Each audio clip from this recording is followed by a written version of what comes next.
Desde el primer año de la Facultad de Derecho de la UPC, Universidad Peruana de Ciencias Aplicadas, tengo a bien responder tres preguntas que me han hecho llegar y me han pedido que lo haga en este formato. La primera pregunta es sobre la jurisdicción y cómo esto afecta al Estado. Hay que entender que la jurisdicción es la capacidad que tienen los órganos del Estado para poder tomar decisiones sobre cuestiones de derecho y poder imponer sus decisiones. No se debe confundir esta jurisdicción con el ámbito de aplicación, sea territorial o por materia, que también existe.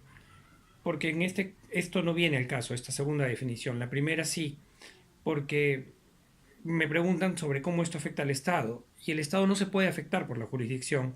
La jurisdicción es una facultad que tiene el Estado, que tienen los órganos del Estado. Entonces no puede afectarlo, sino que más bien lo beneficia, porque es a través de la función jurisdiccional o de la jurisdicción que el Estado puede cumplir con sus otras funciones. De otra manera no podría hacerse, a través de la cual se ejerce la autoridad. La segunda pregunta es si considero que si existe corrupción en los órganos jurisdiccionales y por qué.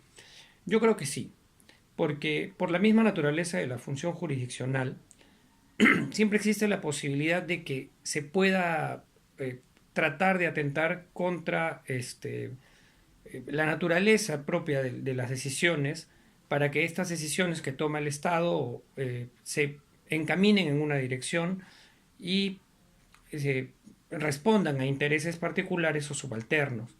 Entonces, puede la corrupción presentarse en mucho menor medida o ser casi nula, o bueno fuese que sea nula en algún país o en algún territorio, pero yo creo que no es así.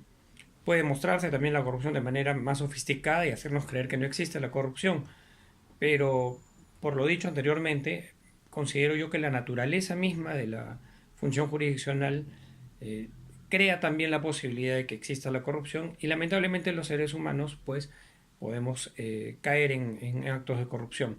Depende de cada uno, teniendo en cuenta su base moral y ética, el que esto no suceda y que en todo caso sea pues en mucho menor medida. Debemos entender que la corrupción afecta no solamente a las partes que están involucradas dentro de una decisión que se tome, sino que afecta a todos nosotros en general, afecta a la sociedad completa porque rompe el orden que nosotros pretendemos mantener, crear y mantener para poder desarrollar nuestra vida. La tercera pregunta que se me hace es que existe una encuesta en la cual el 75% de la población está descontenta con la función jurisdiccional o con el desempeño de los organismos que tienen esta función jurisdiccional.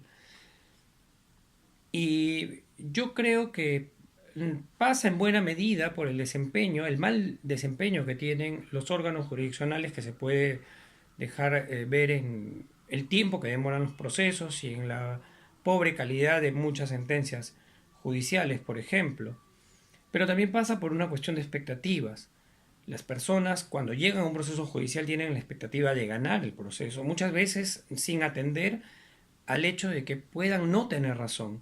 Hay que tener en cuenta que en un proceso judicial en el cual se enfrentan dos partes va a haber una parte vencedora y una parte vencida, porque el juez le va a tener que darle la razón a uno de ellos y esta decisión tiene que estar ajustada a derecho, es decir, tiene que estar sustentada en las leyes, en el ordenamiento jurídico preestablecido que atiende o aplicable al caso concreto.